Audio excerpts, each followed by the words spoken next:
Coloca o vídeo aí, porque a gente, Carol, tem agora um novo personagem no mundo político brasileiro. Eu adoro fazer isso que eu faço. Eu faço com vontade mesmo, com tesão, como diz o Lula, né? Com tesão de 20 anos.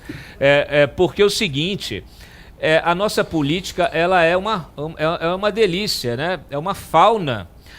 A gente agora tem um novo bicho, que é o patriota fake. Coloca o vídeo aí, por favor. Lindbergh Farias, Guilherme Boulos e Rogério Corrêa querem que Eduardo Bolsonaro seja investigado pelo crime de lesa pátria, sob a alegação de que o deputado federal está conspirando lá nos Estados Unidos contra o Supremo Tribunal Federal. É engraçado, mas não tem graça.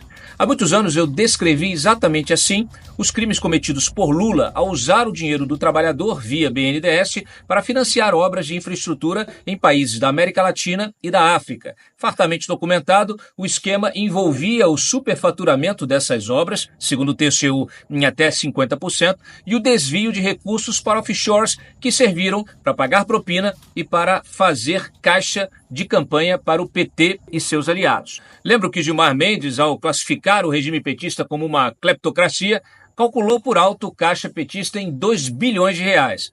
Era uma forma fácil de se eternizar no poder, disse. Tem dinheiro para disputar a eleição até 2038. A velha Lei de Segurança Nacional nunca previu o enquadramento desse tipo de crime, pois nossos milicos nunca imaginaram que um presidente da República pudesse usar dinheiro do eleitor, trabalhador, pagador de impostos, para gerar emprego e renda em outra nação. A famigerada LSN não existe mais. Foi substituída pela lei que rege os crimes contra o Estado Democrático de Direito, sancionada por Jair Bolsonaro e usada por Alexandre de Moraes para processar o próprio Jair Bolsonaro e caçar, com C cedilha mesmo, seus aliados, apoiadores e eleitores.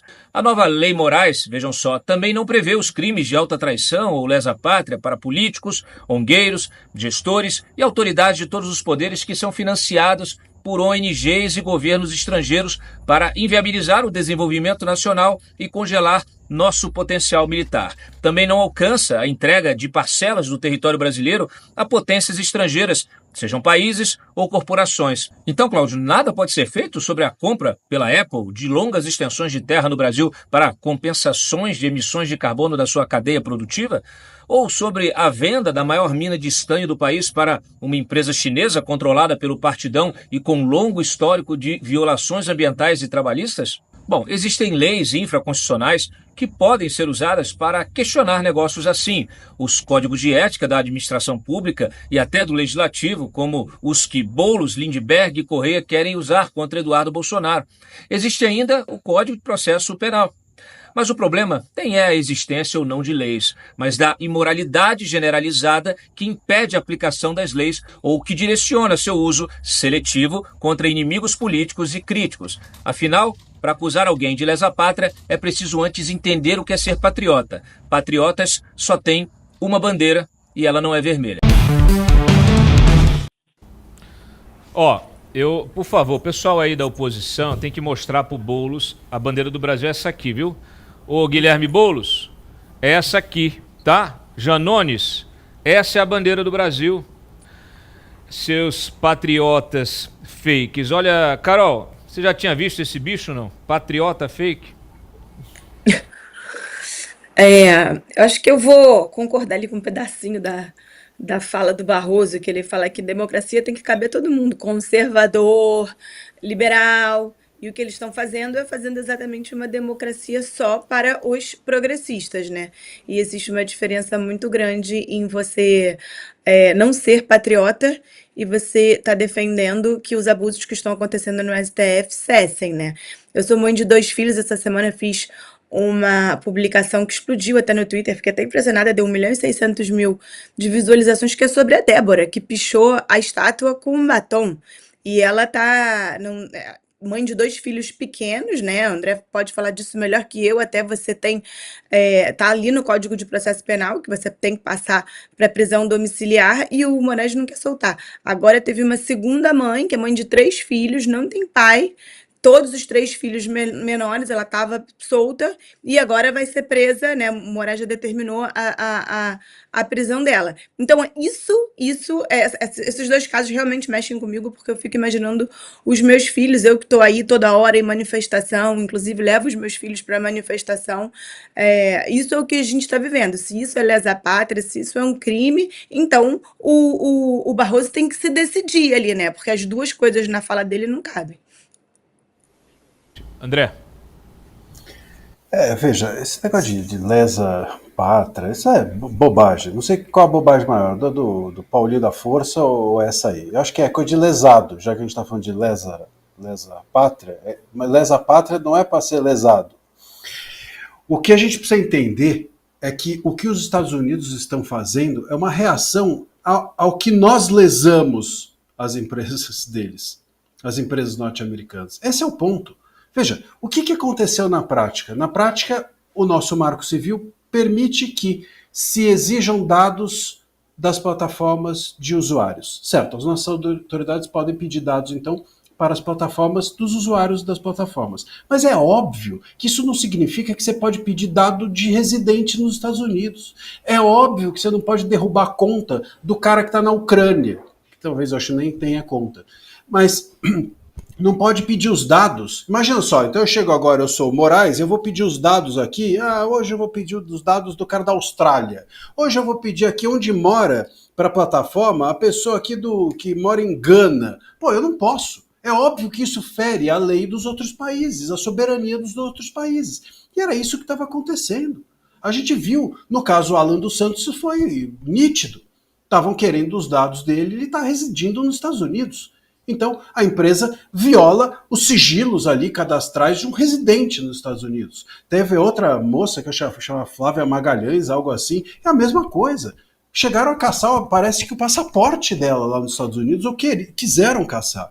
É óbvio que isso lesa a legislação dos outros países. Eu não posso fazer uma lei para mim que vale para os outros. Imagina, então eu aqui no Brasil faço uma lei para os Estados Unidos cumprirem. Eu até brinquei outro dia, estava comentando esse assunto e dizendo que o meu avô, que era um brincalhão, ele fazia promessa para os outros cumprirem. Então ele falou assim, se der tudo certo na sua vida, a sua avó vai ter que ir para Aparecida do Norte a pé. Pô, você não pode fazer promessa para os outros cumprirem. Do mesmo jeito, você não pode fazer. Agora, ele era um brincalhão. Será que a gente aqui, os nossos juízes são brincalhões que fazem leis ou que acham que as leis brasileiras, a sua interpretação cabe o cumprimento dos outros países? Então a gente está ferindo a soberania dos outros. Aí quando eles reagem, ou quando a gente vai lá reclamar que eles estão fazendo isso, a gente está lesando a pátria. Pô, quem está lesando a pátria é quem está censurando as pessoas do Brasil e ainda querendo censurar as pessoas dos outros países. Mas me parece que é óbvio. O que passa na cabeça de uma pessoa de achar que alguém que vai denunciar isso dos Estados Unidos pode ser caçado? Caçado tem que ser uma pessoa que acha razoável ter esse tipo de postura.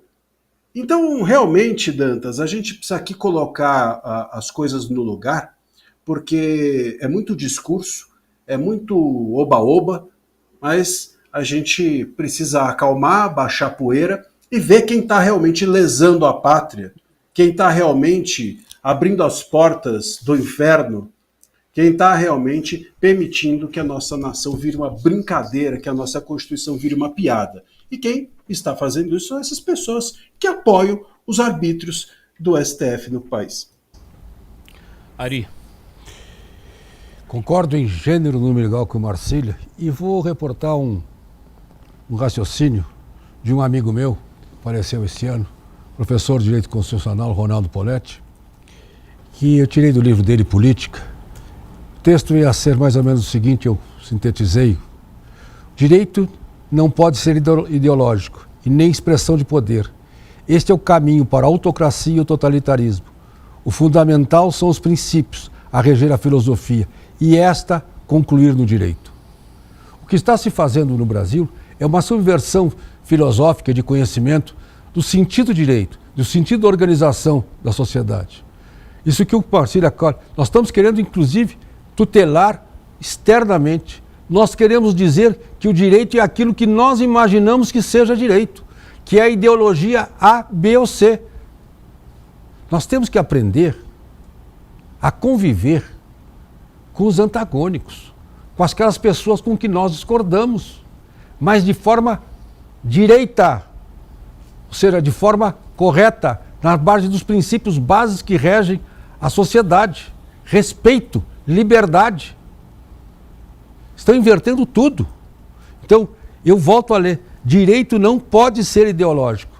Estado democrático, direito, não é ideológico. Não tem isto.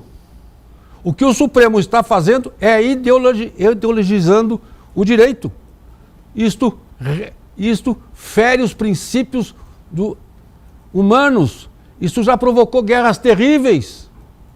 Gente, vamos botar a cabeça no lugar.